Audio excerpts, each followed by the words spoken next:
Hello, mapagpalang umaga. Ako po ang Kuya Jeff ng Margon LPG Trading. So gusto ko lamang kayong bigyan ng mga ilang tips kasi meron tayong mga na-encounter na mga bagong customer na hanggang ngayon 2024 na ay hindi pa rin sila aware doon sa safety seal ng mga lehitimong planta. So ipapakita ko sa inyo ngayon na ano ba yung dapat ninyong titingnan kapag nagre-receive kayo ng dinideliver sa inyo ng inyong mga LPG supplier. So unang-una, kailangan yung ating mga LPG cylinder, yan po ay kailangan selyado na.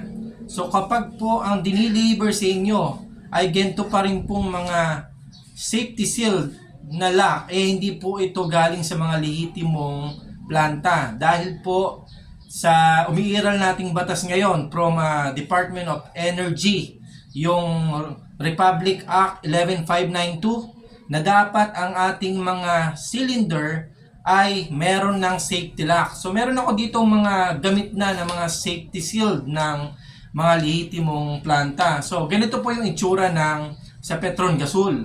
So kailangan po pag ito ay nakakabit sa ating mga cylinder, ito po yung nakalock.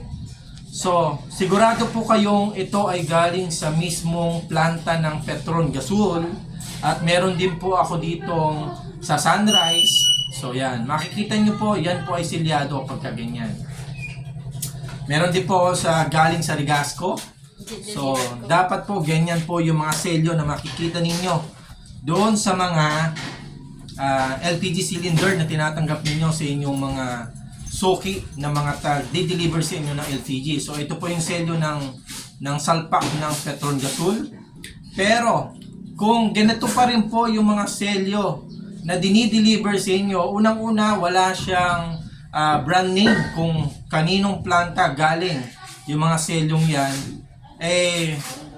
sigurado po tayo na yan po ay galing doon sa mga illegal refiller na kung saan ay ginagawa doon sa mga private place nila, sa mga tindahan nila, or sa kanilang mga tahanan na illegal refill yung kanilang ginagawa, or meron pa rin kasi mga planta na nagre-refill ng mga bawal na tangke.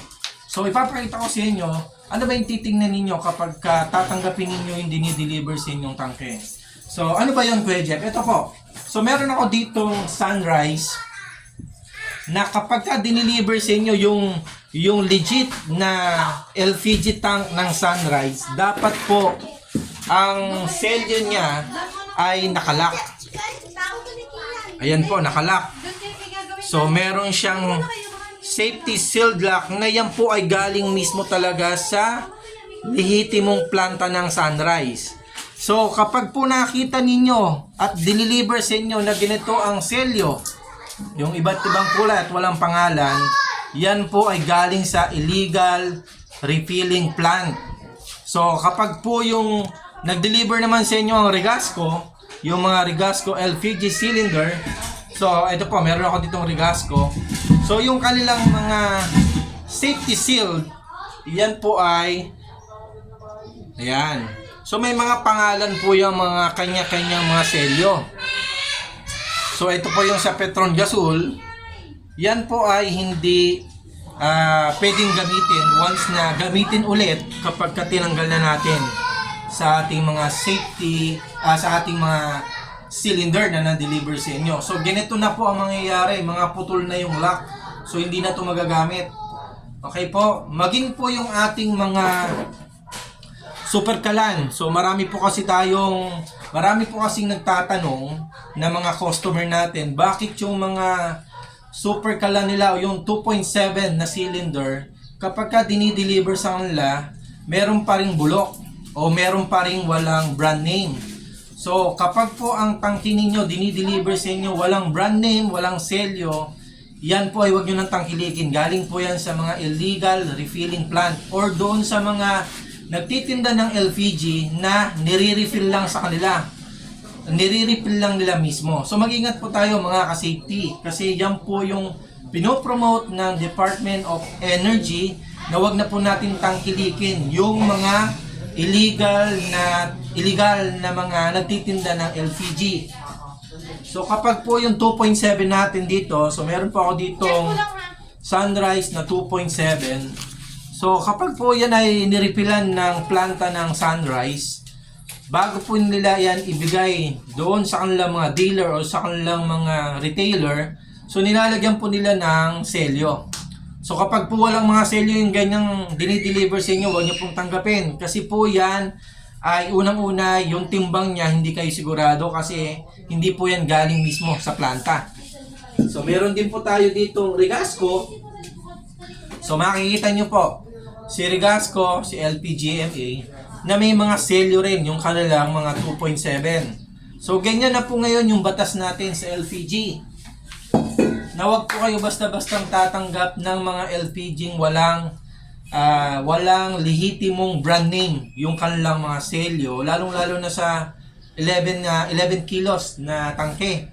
Kasi po yung ating mga LPG tank ngayon ay maingat po yang dumadaan sa quality control o quality check para po pagdating sa inyong mga bahay, pagdating sa inyong mga negosyo, safe po kayo, makakatulog po kayo ng mahimbing kasi alam ninyong hindi basta-basta sasabog ang inyong mga tangke. Kaya naman po yung mga tangke natin, wala na tayong dinideliver na mga bulok. So makikita nyo po dyan sa likuran ko, lahat po yan ay lehitimong galing sa mga lehitimong refilling plant.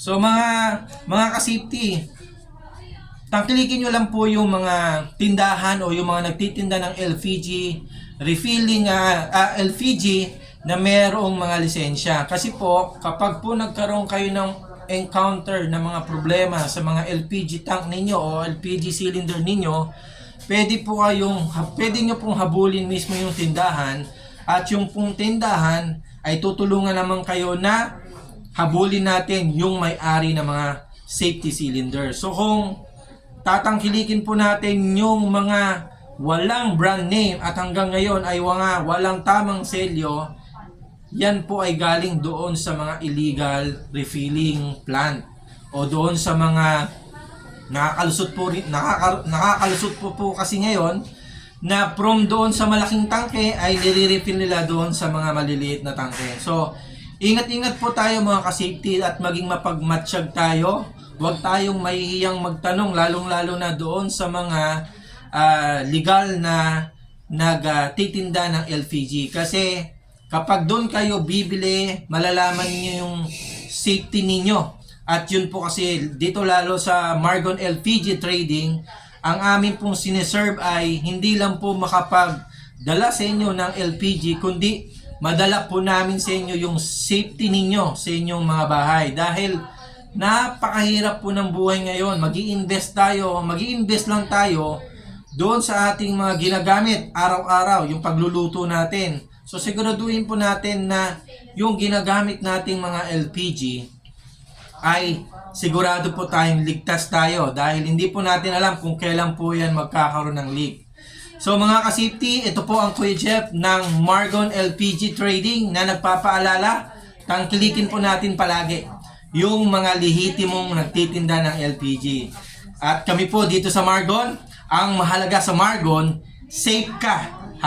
Salamat po mga ka-safety. Hanggang dito na lang po muli. Sa susunod po, bibigay ko po sa inyo yung mga ilang tip para po maging aware po tayo. Kasi po lumabas po yung batas ng bagong batas ng LPG law noong 2021 pa po.